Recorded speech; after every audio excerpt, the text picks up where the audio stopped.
Awesome. Thanks everyone for coming. Again, we're Codeium. I guess just getting straight into it, a little bit about Codeium. Hopefully at this point you've heard of us, but we're an AI dev tools company based in Mountain View.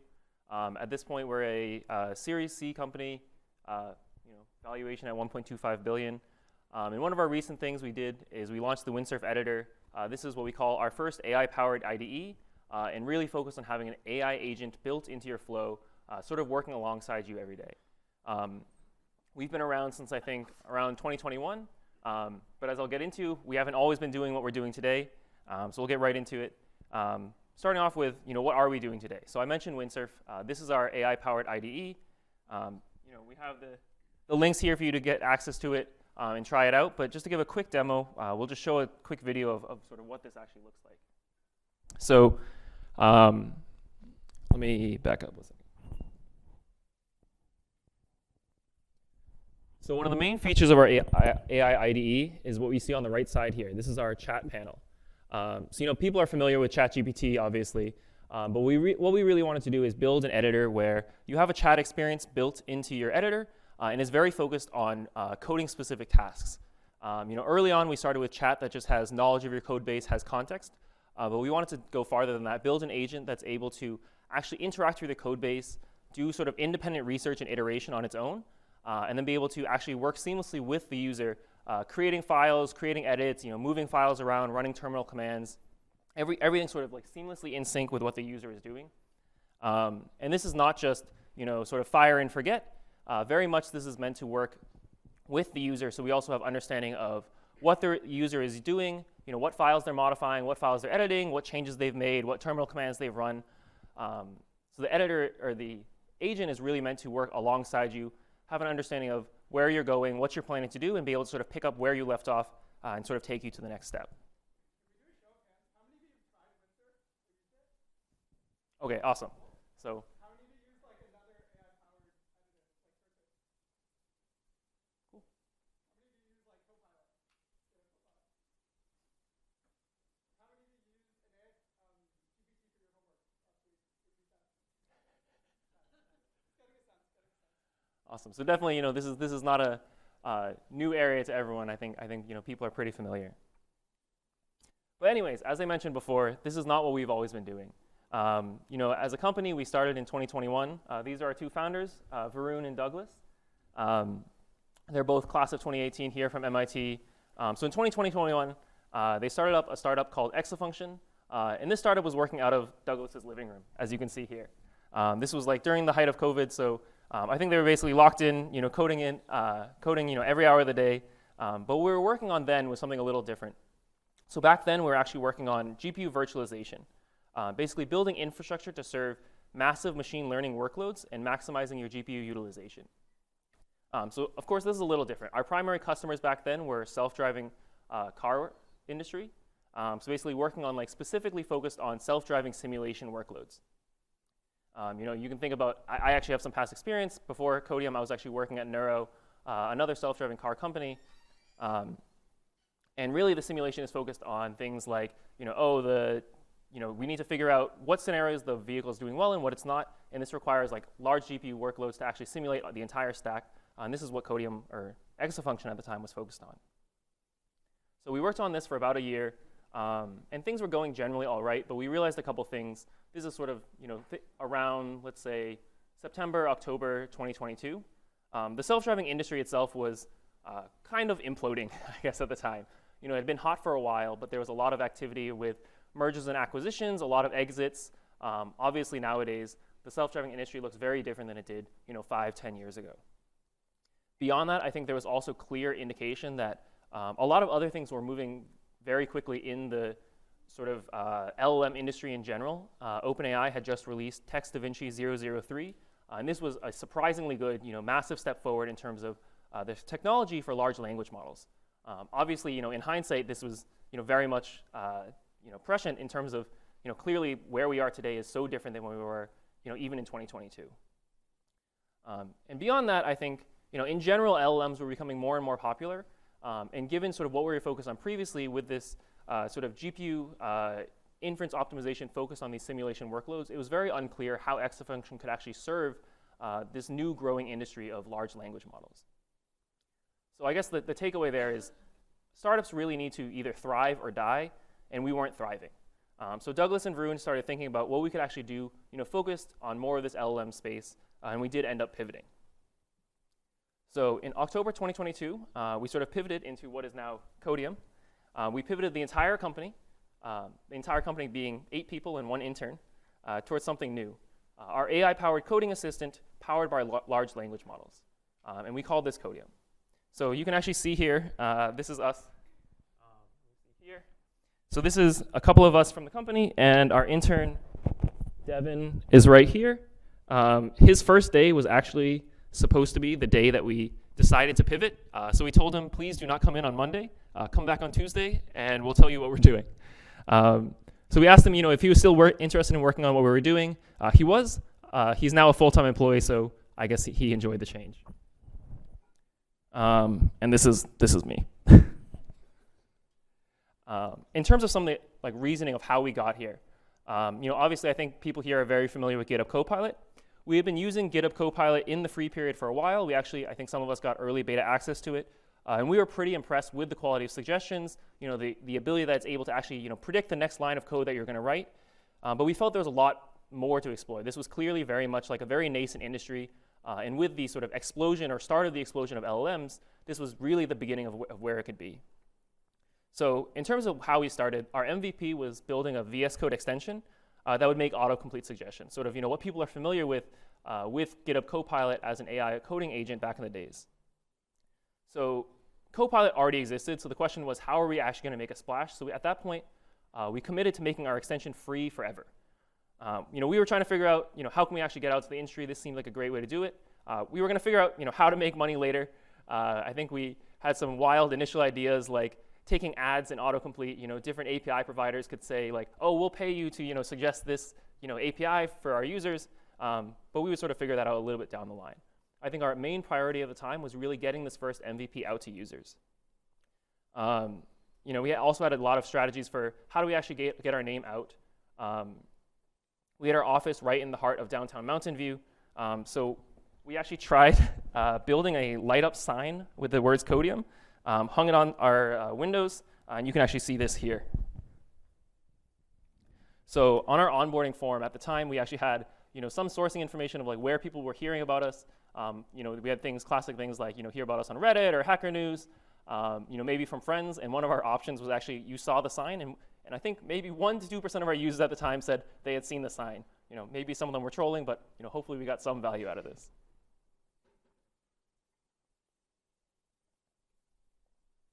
I think something that we wanted to go over today is really looking back and looking at it from the point of view of the company at the time.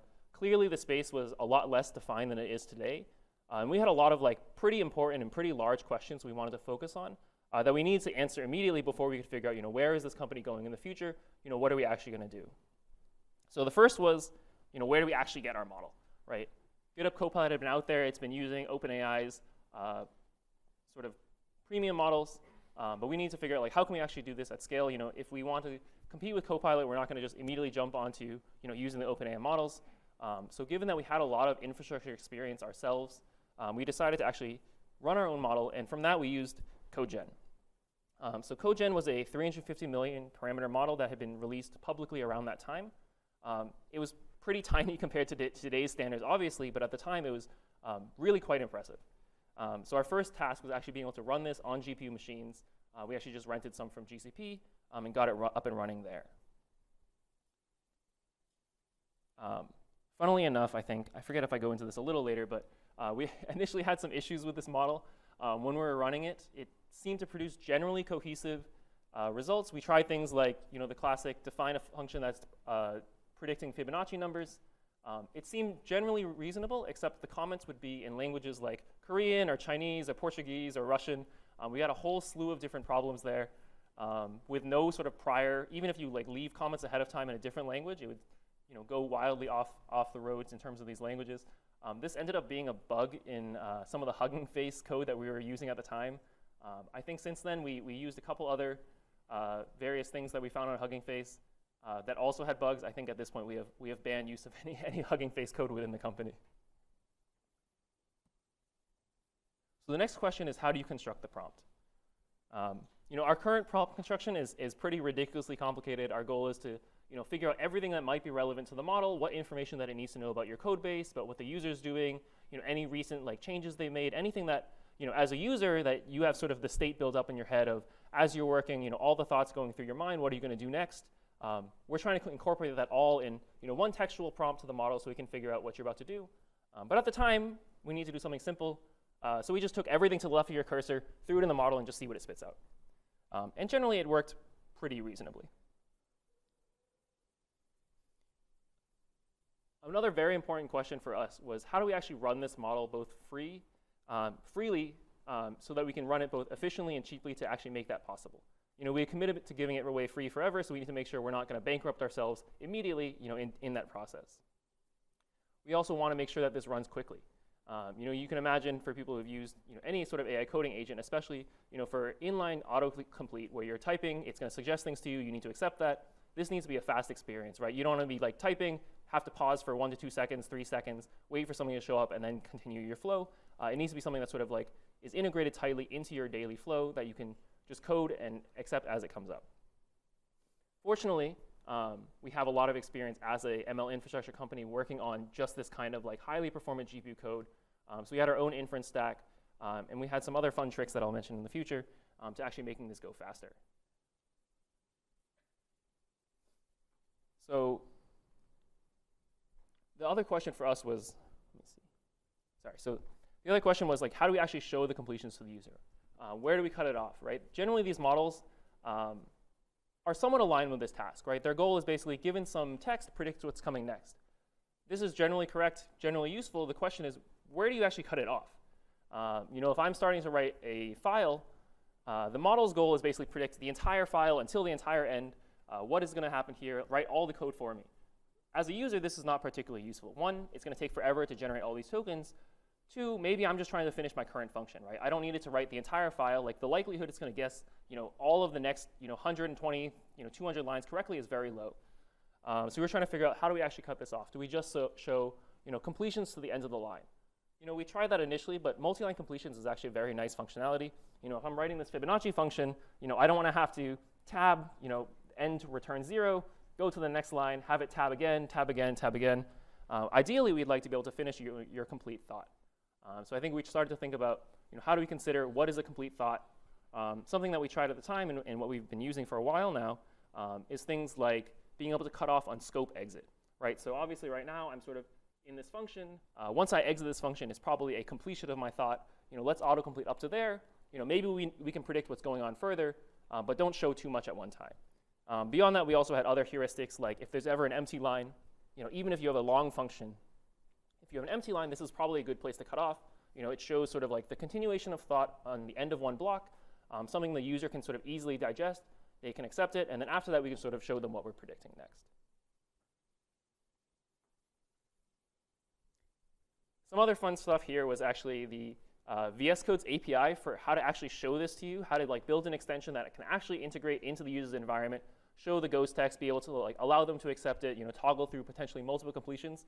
This was all very, very poorly documented at the time, and it was all very purpose-built just for GitHub Copilot. Obviously, it's no secret that Microsoft owns both VS Code, it owns Copilot, or GitHub, that's obviously building Copilot. A lot of the stuff they had built to support this kind of application was specifically geared towards whatever that team needed. And this was a pain for us. I'll go into this a little later, but for us initially, what we actually ended up doing is basically reverse engineering what Copilot had done. It's just a bundle of JavaScript, so it was possible to unminify them. This was a little bit of a pain. Every single variable is just a single letter. You have no idea what anything means. It's one single file that's 20,000 lines. But it was enough to get us started and to try to understand, okay, how does the sort of interface work at a high level, given there was very, very poor documentation for it. So after asking and answering all these questions, the next question was, how do we actually get out there? And when do we get out there? So as I mentioned, we pivoted to do Codeium, I think, around September of 2022. Within 1 month, we had put out our initial extension, solving all those initial problems that I mentioned in October. So we launched publicly and announced it sort of beginning of December. 2 months post-pivot. And this is actually, you can see, this is our CEO posting on Hacker News saying, we've built this scalable, low latency infrastructure. We've now built this AI application on top of it. Please come try us out. So from there, we need to figure out, how do we actually grow? There was a lot of different avenues. A lot of the things that we focused on were, how can we support more IDEs? Obviously, Copilot is very integrated tightly with VS Code. It had some early support for other IDEs. One thing we wanted to do is be able to capture sort of a lot of the tail end user base. People who had been using, other more niche IDEs. We also wanted to train our own models, right? We felt very limited by, what we're doing, what the models were capable of today or then with Codegen. And we also want to be able to, obviously improve our completions, make them smarter and more aware of what the user had been doing, given at the time our prompting strategy was very naive. So in terms of supporting more IDEs, immediately post-launch, we had requests from various different communities. I think these are some of the biggest ones. Obviously, we had put out an extension for VS Code, but we also had requests for supports for JetBrains, NeoVim, Visual Studio, even Eclipse. We were a little surprised by at the time. So we immediately started working on extensions for JetBrains and NeoVim. This actually posed a little bit of the problem. The initial version of our VS Code extension, we had written the entire logic right into the extension itself in JavaScript. This made it quite a pain to port it over. I think NeoVim, I think the initial version was in either Vim script, and then we also had one in Lua. And for JetBrains, I think the entire thing was in Kotlin. So we considered, like, okay, are we going to port all this code over, but then every time you write code again or build additional infrastructure or additional changes, we need to port this over to 3 languages. This seemed like quite a pain. So rather than re-implementing this, we made a pretty strategic choice that has definitely benefited us in the long term, which was actually to move all of this logic that was in the extension and try to move it to basically one core binary that we can share across all these different integrations. So we built a simple Golang binary that would contain all the logic that's really core towards the autocomplete experience, and then the extensions are supposed to be as dumb and simple as possible, right? Their goal is to download this binary, spin it up on the user's computer, and then handle all the interactions with the IDE directly. Things like grabbing the text from the editor, passing it to the binary, letting the binary do all of its magic, sending the results back, and then the extension again would then be responsible for okay, for this specific editor, how do I actually display these completions? How do I show the user what I want them to see? So this was a pretty large change for us at the time, basically taking everything we've done, rewriting it in a different language, and then figuring out these problems of how to port it to all these extensions. But this had been a very key strategic choice and something that has benefited us a lot in the long term. I think if we had not made it then, we would have made it a little bit later, but that would have been even more of a pain having to port 5 different extensions in 5 different languages and make sure they all support the same sort of unified binary. Unfortunately, this also meant some other things. We did have to figure out how to actually compile this binary, which we call our language server. How do we actually compile this for, I think at the time, 5 different architectures? We supported Mac, both ARM and x64, Linux, both ARM and x64, and also Windows as well. So this was a little bit of a pain, but definitely, obviously in the long term, very much worth it for us. Next, getting towards model training. As I mentioned, the open source models were good, but they were not very good. If we're trying to compete with Copilot and sort of the state of the art, we need to do better. So we made the decision to actually start training our own autocomplete models instead of just using these open source models off the shelf. The largest models of the day, Codegen, et cetera, were trained basically exclusively on Python. They showed very good performance there. But once you go into any other language, they sort of started to fall apart. I think our CTO, Douglas, was working on a bunch of low-level C++ code at the time, or things like writing CUDA kernels. I think he found that it was actively unhelpful to have these suggestions sort of running away and showing things that were either completely incorrect or even worse, things that looked plausibly reasonable, but then when you run them, have very sort of small bugs or things that are hard to catch. The other thing with model training is, of course, in addition to actually being able to move away from these open source models that had their own limitations, this allows us to actually control the data set to fix some of those problems that I mentioned. We could pick and choose exactly which languages to train on, what proportions we wanted to train on, to really target, what are the most important users to us, who do we care about, and what languages do they care about. Critically, this also let us exclude certain code from training. And you might wonder, why would you want to exclude code? ideally, most of these models, you throw as much data as possible. They just generally get better. That wasn't exactly true. I think we found that a lot of low-quality code could actually pollute the model. Obviously, these things are just sort of like learning from their data sets, learning what general patterns do people produce code with, and how can I sort of follow that. If you have low-quality code in, you're going to get low-quality code out. So some simple stuff we did initially was some things like data set pruning. So we would scrape public repos from GitHub and then figure out which one of these are high quality. Generally, we did this with pretty simple heuristics, things like looking at the contributors. Are they generally contributing to a lot of different libraries? Do they seem to know what they're doing? And also, is the library itself something that seems reasonably well used? Does it have a lot of stars? Does it have a lot of forks? Things like that. We found this actually greatly improved the quality of the code that we were able to generate. In addition to that, on the excluding code side, another important thing for us was actually licensing. Obviously, we want to be able to make this a product that companies and users are willing to buy. And licensing is something that obviously is a very hot topic. So one important thing for us was actually being able to exclude any GPL licensed code from our training set. So GPL stands for the GNU Public License. Basically, when applied to source code, it allows you to use that code if and only if your project is both open source and also has that license. So essentially, it's kind of like a virus. Once you use this code, your code also needs to be GPL licensed, and anything that uses that also needs to be GPL licensed, et cetera. This was a big concern for companies, obviously. Any company that's using code that gets generated, they want to be very certain that this code is not GPL licensed. They're not going to get into the licensing trouble. They're not going to have problems like, oh, they used some code that was generated. This is actually GPL licensed. Now they need to open source whatever project they're working on. So this is something that I think a couple other companies took different approaches to, but for us, I think the thing that we felt was the smartest and the easiest was just exclude this code entirely from our training set. So this was actually something that we noticed GitHub Copilot did not do. They made whole posts about how they don't produce GPL licensed code.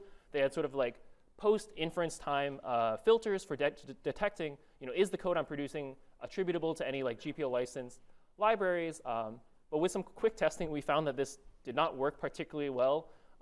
If you change one variable name by one letter, suddenly you're able to spit out entire files worth of this kind of code. And I think just changing one letter in a variable name isn't going to hold up in any sort of legal sense in terms of, oh, this code is not the same as this other code that is GPL licensed. So we actually wrote up a blog post to talk about this, both to sort of push the fact that we're able to do this. Obviously, this was good for companies. And then also, get a little bit of engagement. I think we found that Hacker News and many other websites really like sort of these somewhat incendiary posts where there's sort of two companies battling it out. So this went a little bit viral on Hacker News. This actually, I think, was very useful in terms of raising awareness of both who we are and what we're able to do. And something that was also very important for us to be able to attract enterprise customers. I think we had a lot of enterprises sort of reaching out to us in the days after, basically saying hey, we saw your post. We'd love to use a coding AI agent, but this is something that we'd been scared about for a long time. It sounds like you guys have a pretty good solution here and are actually thinking about this problem in a way that we care about. So this was actually a very sort of pivotal moment for us in actually being able to land these enterprise customers. And this sort of goes ahead a little bit. As I mentioned earlier, when we first started, we committed to making the product sort of free forever for individual users. We hadn't really figured out how we're going to make money off of this. Turns out there was a huge appetite for companies and enterprise users to basically give their employees access to coding agents without sending all of their code to a third party and having to be concerned about licensing concerns, things like that. So we actually received a lot of interest from companies. As I mentioned, for companies, their code data is their IP, right? This is the stuff they care most about. They're very, very sort of secretive about this. Sending this to third-party companies, even if they're using GitHub Copilot, sending it to OpenAI, this is a big concern for them. So we actually received a lot of interest from companies basically saying, we'd love to self-host your product, right? They want to keep everything inside their network. None of their data ever exits their premises. We'll provide the images for them to run. We'll provide the models for them to run. But even we won't receive the data that they send. So this ended up being our first significant source of revenue. I think within a couple months, we had very quickly spun up a self-hosting option, basically a way that we could package and send over all of our different components that we run, both the language server, the extensions I mentioned that runs on the user's machines, as well as the servers, the models, everything that for us would run in our cloud, but for them would sort of run self-hosted for them, either on-premise in their data centers, or maybe they have some agreement with like GCP or AWS where they're able to run stuff there. But the core part is they're running all the infrastructure. The data never leaves their premises, and this was a big advantage for us over basically every other competitor at the time. So moving on a little bit from model training and sort of like where that took us.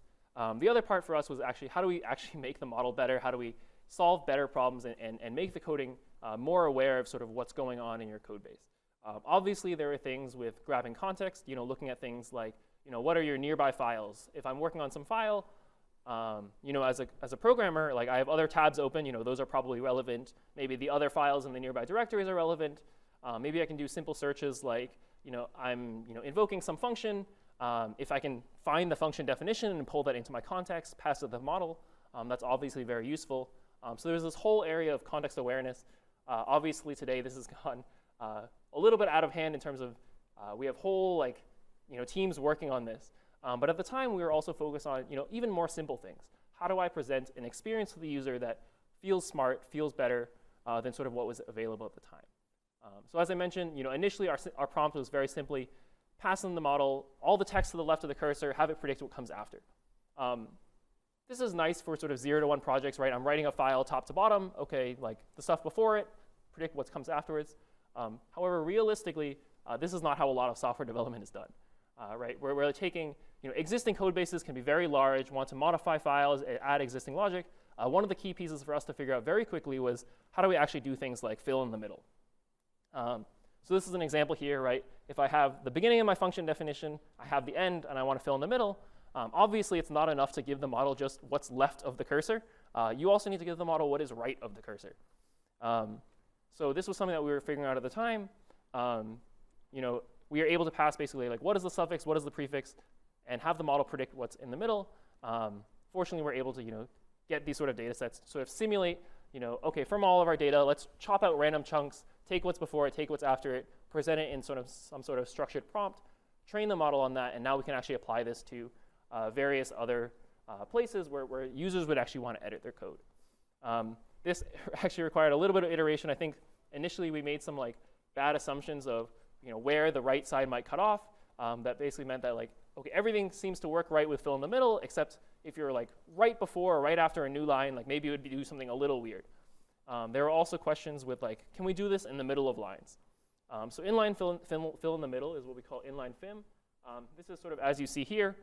Instead of looking at entire blocks of code that are multiple lines, just in one line, right? Oftentimes I'm adding code to a single line or making some edit. It's really nice if I can make these small changes. This seems very similar for us. This ended up being a little difficult. I think this is something that even today GitHub Copilot has not done. We're not exactly sure why, because I think at this point it's a solved problem. But at the time there was a lot of problems with things like tokenization. For people familiar with LLMs, right?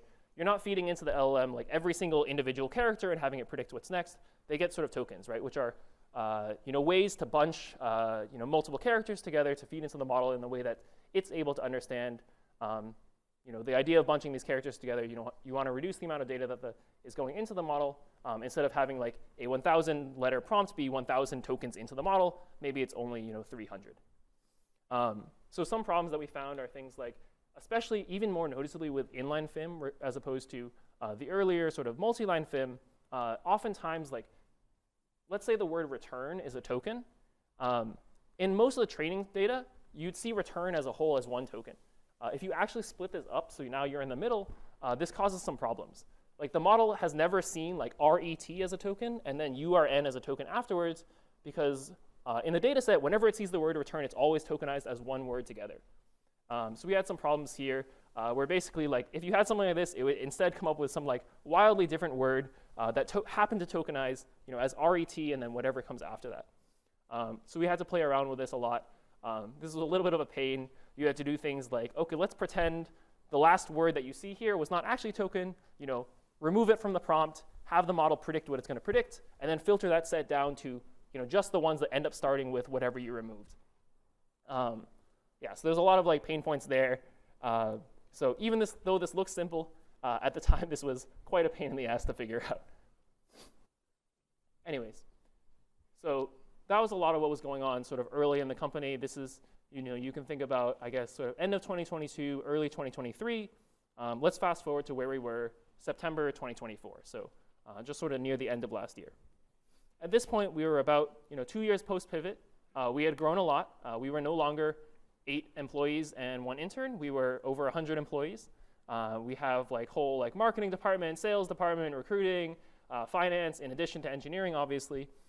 We had offices in 2 locations. We have one in Mountain View, California, and then also in Austin, Texas. We had raised 2 more rounds. And at this point, we had expanded a lot. We had support for more than 40 IDEs. I think over 1 million extension downloads sort of across the board. And we had also started to bring in money, not just through self-hosted enterprise customers, but also through SaaS customers and sort of what we call hybrid offerings, where some of the infrastructure is running on their side, some of it's running on ours. Basically, the goal of we host the GPUs, we host the models, but they keep all their data. So in terms of where we are at this point, we were noticing a couple things that made us sort of have to rethink a little bit of where we were going and eventually end up breaking the status quo of what we had been doing. So a couple things here. Models had kept obviously getting better. I think this is something that we expected, but we noticed, especially with the advent of models like GPT-4o, which had come out a few months before, it seemed like models were soon being able to accomplish larger and larger and more complicated tasks, things that could involve multiple files at once, as opposed to the relatively simple task of okay, I'm making an edit right here, predict what I'm about to do immediately in this file at this location. Taking advantage of this, we felt would require really, really tight integrations into the IDE once you start to branch out from, okay, just editing where my cursor is, to I want to make changes to across an entire file or even across multiple files. Other things we noticed, the space itself was getting more and more crowded. I think at this point, obviously the industry, the LLM industry, had become a lot more developed. It was clear that coding had basically proven to be the single most successful and most lucrative application of generative API. So there's a lot more people coming into this space and a lot more sort of players, both big companies and small. Basically, I think there have been some memes about this. Basically every other day, a new YC-backed startup was coming out saying that they're wrapping some LLM APIs and producing some new product in this space. Beyond that, a lot of big name, FANG companies were also announcing they have their own internal tools, internal developer plugins to be able to do sort of the same thing as well. At this point, we had a head start. We had been doing this for, at this point, about 2 years.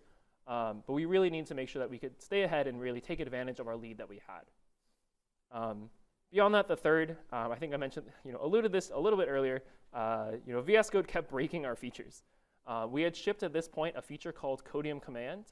Basically, the idea was being able to select some portion of code. Maybe I'll select a function or just a little piece of a function or a class, and basically instruct an AI to say, I want to edit this to do something to this code, right? Maybe I'll ask it to, I want to add comments, or I want to refactor this to X, or I want to add a new parameter to this function, etc.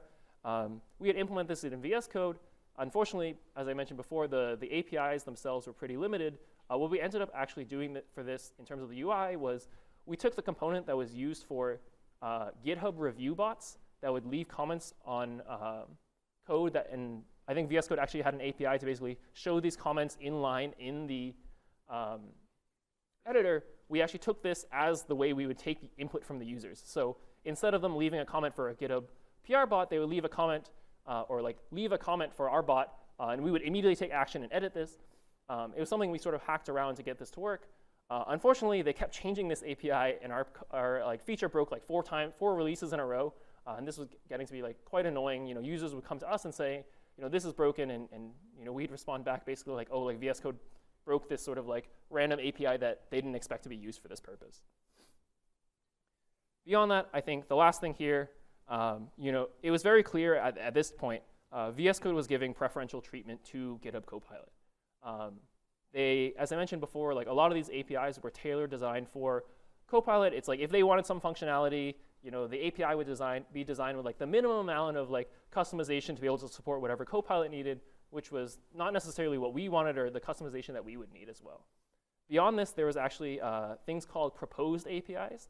This was basically ideas of things that, new APIs that VS Code was testing out to be able to expose to new extensions to be used in the future. These were things that are sort of like, you can think of like as in alpha testing or beta testing. The API had not been set yet. It was not publicly available for extensions to use. Basically, if you tried to write an extension using these APIs, you could not actually publish it on the marketplace. However, they had some exceptions. One of those exceptions was Copilot. So essentially, not just the APIs that were publicly available were tailored towards Copilot. They even had access to APIs that we couldn't even use, even if we wanted to. So this was getting more and more sort of like blocking for us. And we figured out like, what do we need to do next? And obviously, with Windsurf, I think we decided we need our own IDE. As I mentioned before, like we really wanted end-to-end control over the entire IDE, the entire experience. As we're building more and more complicated flows, more and more tight integrations into what the user is doing, we needed to like remove all of these limitations that I mentioned. So, this led to some pretty immediate questions. The first was, do we build this from scratch or do we fork? IDEs are incredibly complicated. I think VS Code is like multiple, like hundreds of thousands of lines of code or something like that. We decided building from scratch would take too long. Users are obviously very comfortable with IDEs like VS Code. Fortunately, it is open source. It is like very nicely licensed, so we were able to fork it and use that as our base. The other question is, how do we, okay, we're going to build this IDE. We had launched an extension once. We had sort of built up some amount of our name and our brand. If we launch a completely new product, this sort of like starts again, right? Yes, you can say like, okay, we're Codeium. We've been doing this for a while. People maybe have heard of us. But if we're launching a new IDE, this is a new product, a new surface. How do we actually get eyes on this? So we were trying to figure out like, can we build a showstopper, right? Can we build something that people would be really excited about? At least one feature that captures people's attention, sort of gets our name out, and gets people to try out our product. Luckily for us, our research team had been working on such a feature for a little bit now that we hadn't shipped to our extensions, sort of been playing around with it, tinkering with it, and this is what we ended up calling Cascade. So Cascade had been basically, the idea is basically reimagining how IDE sort of chatbots worked. People are obviously at the time familiar with ChatGPT, and even our own extension had basically a simple chatbot that was similar to ChatGPT, but it had a little bit more context awareness. It had some awareness of what's going on in your code. You could like ask it questions about your code, et cetera. But we were trying to think about like, how do you actually go further than that, right? Further than just taking a chat model like GPT-4, pulling some code from your code base and passing it into the prompts, like that's it. With Cascade, I think we want to take advantage of a lot of the more nascent technology, or a lot of the things that were sort of starting to arise in the LLM space around the time. We wanted to give it access to a suite of tools that it could use to explore the code base, make changes to it, really act like an AI agent instead of just an assistant that's there to answer your questions. This has proven successful, realistically beyond what we expected, and this is really the flagship feature in our IDE. Hopefully people who have tried it out can tell. This is something we spent a lot of time on, poured a lot of effort and thought into, and we do believe it is like a very transformative experience. And then obviously the last question here was, how quickly can we launch? As we mentioned before, it's very important for us to move quickly. When we decided initially to pivot our company, we got an extension out in 1 month. We went public. We publicly announced it, I think, within 2.5 months. In this case, again, we felt we were a little behind in the space and really wanted to get our name out there and get this going. We wanted to launch this ASAP. So I think we started around end of September. We basically took the entire company, said, let's try to keep maintenance mode on everything that we had done so far, but really focus our efforts on getting this shipped by the end of November. This was very reminiscent of the early building of the original MVP for Codeium. We had 2 months to build this, and it was, yes, we had VS Code, but there was a lot of stuff to build on top. This was almost like starting again entirely from scratch. Fortunately, this time we did have 30 engineers rather than just 9. So a lot of the problems we had to grapple with, as I mentioned, we have VS Code, we have a large code base. Unfortunately, it's, as I mentioned, hundreds of thousands of lines, all code that we're unfamiliar with, very complicated and has a lot of depth for a lot of the things that we wanted to tinker with. We're deep in the inner workings of how VS Code worked. and we didn't want to break anything while we were making these things. We had this brand new, very complicated feature cascade that we wanted to sort of push out with this. At the time, it was sort of half-baked. Like we had some internal testing that it worked, but it really wasn't polished enough that we could both ship it out both from a user experience point, like UI perspective, as well as the actual technology, making sure it's sort of like very tightly integrated, able to like edit files, do its own iteration logic, do research, come to the right conclusions consistently. And then finally, we also had to like rewrite all of our existing functionality so that it could work seamlessly in the new IDE, right? We don't want to ship our new IDE and then say, oh, all the stuff that you got used to with Codeium, this isn't available right now. Like all we have is this new feature, come try us out. Ideally, we'd like to have parity with everything we've done up to this point as well. So long story short, a lot of all-nighters were involved. I think we had a couple fun events. I think I was there one time. We had our CTO actually, while the rest of us were working, he went out to McDonald's, and I think we got a bunch of burgers and milkshakes at like 3 a.m. or something. So it was very fun. Ended up getting it done within 2 months. So yeah, I think this is our first internal user of the Windsurf release. So as you can see here, this is Varun, our CEO, trying out our product for the first time, sort of near the end of that, getting pretty close to that end of November deadline. So we did launch. We launched. We had our obligatory Hacker News post, and then the question is like, okay, what next, right? We launched this. The response was pretty good. I think people are pretty excited. However, we ran into some post-launch issues. I think beforehand we had talked with our founders. We were joking around. I think they had agreed to get frosted tips on their hair if we had hit 100,000 weekly active users by the end of the year. We had launched, I think, around end of November, so we had about a month. We hit that number, I think, in less than 2 weeks. They did keep their word. I think Douglas actually came into the office like last week with not just frosted tips, but basically like entirely blonde hair. The surge in usage did cause some problems. We actually hit Anthropic rate limits very quickly because of Cascade. So with Cascade, we're trying to build our best agent. We are using state-of-the-art models, so we're using like Claude Sonnet here. I think they basically told us like, this is like the fastest growth we've ever seen here. Like we were not at all expecting this. Like we like literally don't have GPUs for you to run on right now. So that was a little annoying. We had some problems. We built our rate limiter. I think this is a Twitter post of someone basically saying like, we hit our rate limit very clearly. I think we were actually leaking maybe a little bit more information than we wanted to, basically saying like, here's our rate limit of like, we're hitting exactly 85 million tokens per minute. I think they did some math. Initially, we weren't charging for this at all just to get sort of the word out. I think they were estimating, what is this, like $2.55 to $12.75 per minute that we're giving away for free. So we're also a little bit burning money. Beyond this, we were getting clowned on by some of our friends. I think this is one of our engineers got this message from their friend, basically complaining about like, oh, I keep getting these resource exhausted errors. Like, can you do anything to fix it? Unfortunately, the answer was, in some sense, no, because it's Anthropic. But the true fix ended up being like implementing pricing. Obviously, when you ask people to pay for something, the usage does go down compared to when you're giving it away for free. This caused users to get mad at us, but this is like the only fair way to distribute the resource and solved a couple of our problems at once. We're not burning money entirely anymore, and also, fortunately, the usage does go down a little bit, so Anthropic is not wailing back at us of, hey guys, like our GPUs are on fire. And people were like willing to pay. I think just within a few weeks after launch, the revenue we were getting from this was like a very significant fraction of our entire revenue, even factoring in like all the like corporate and enterprise deals that we had gotten previously. So at this point, this is sort of where we are today, right? We have this product, pretty exciting. I think Akshay is going to have you guys test it out soon. But I just wanted to share some sort of like closing thoughts of within the startup journey, sort of where we are. Obviously, we're not done. There's a lot to go and a lot to go from here. But some quick thoughts, I think we realize like one is startups need to grow or die. Especially in an industry as competitive as the one we're in, you can't really rest, right? You need to be pushing the limits of what you're capable of and what your company is doing, not sort of just sitting on like, okay, we did something good, it's going pretty well, we have some good contracts with companies, let's just continue like trying to grow that part, not really focusing on the technical side.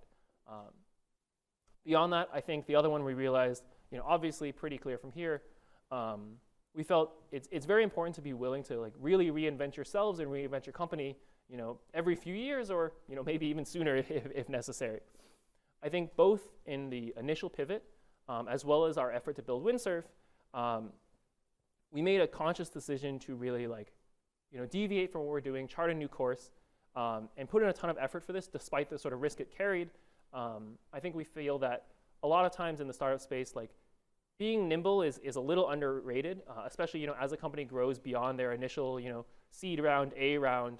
I think being nimble is still very important even as the company is growing, really recognizing where you need to go. And this is something that was very important for us, even as we grow bigger now at 100 plus employees. And then finally, I think the last one was sort of in line with these is really sort of skate towards where the puck is going, not where it is now. The company's revenue, even pre our initial pivot, was not zero. We did have a lot of companies that were paying us. We probably would not have died immediately if we kept doing what we were doing. However, that's not what you're planning for, right? It was an existential decision, and I think in retrospect we clearly made the right call. And we really wanted to be mindful of broader trends in the industry, things like moving towards LLMs, being able to reorient ourselves towards sort of these larger industry trends. Similarly with Windsurf, before Windsurf with Codeium, clearly we were doing fine. We would have been fine and would still be here today, still be pretty successful. I think really the question we were thinking about is where would we be 2 years from now? And I think it's clear that Windsurf is a step in the right direction for us. But obviously who knows where we'll be a year from now, 2 years from now. I think we want to move quickly and change.